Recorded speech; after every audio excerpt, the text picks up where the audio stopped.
نحمده ونصلي على رسوله الأمين الكريم أما بعد فأعوذ بالله من الشيطان الرجيم بسم الله الرحمن الرحيم فاسألوا أهل الذكر إن كنتم لا تعلمون صدق الله مولانا العظيم۔ سوال یہ ہے کہ جب عورت ماں بننے والی ہوتی ہے تو کتنے مہینے تک عورت اپنے شوہر کے ساتھ میں ہم بستری کر سکتی ہے؟ شریعت میں اس کی کوئی مدت ہے یا نہیں ہے؟ الجواب یعنی تعالی عز و جل، جب حاملہ ہو عورت تو شرعاً حالت حمل میں میاں بیوی کا ہم بستری کرنا یہ جائز ہے، اور شریعت کے اعتبار سے اس کی کوئی حد بندی نہیں ہے، کوئی قید نہیں ہے کب تک کر سکتے ہیں اور کب تک نہیں۔ ہاں، جب تک ہم بستری سے بچے کو نقصان نہ پہنچے اور عورت کو شدید تکلیف نہ ہو تو ہم بستری کرنا جائز ہے، اس میں کوئی حرج نہیں ہے۔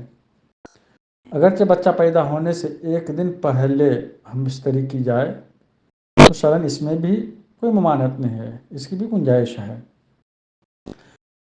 دوران حمل مرد بیوی سے کب تک مباشرت کر سکتے ہیں؟ اس سوال کے جواب میں فتویٰ خلیلیہ میں ہے کہ دور حمل وضع حمل تک مباشرت شرعاً جائز ہے۔ ہاں، یہ بات کا خیال رکھیں گے کہ اگر ڈاکٹر منع کر دے یا تکلیف کا خطرہ ہو تو پھر پرہیز کرنا چاہیے شوہر کو۔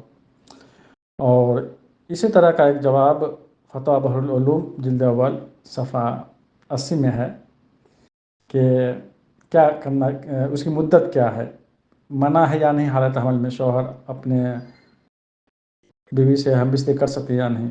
تو اس کے جواب میں ہے کہ حمل کی حالت میں عورت کے ساتھ صحبت کرنے کی کوئی شرعی کوئی حد بندی نہیں ہے، ممانعت نہیں ہے، طبی نقطہ نظر کا خیال رکھیں گے۔ تو حاصل کلام یہ ہوا کہ شریعت کے اعتبار سے کوئی پابند نہیں ہے، ایک تو طبی خیال، اور ایک بیوی کو شدید تکلیف جب تک نہ ہو، اور تیسرا بچے کو کوئی نقصان نہ ہو، تب تک شرعاً جائز ہے۔ واللہ رسول عالم بالصواب۔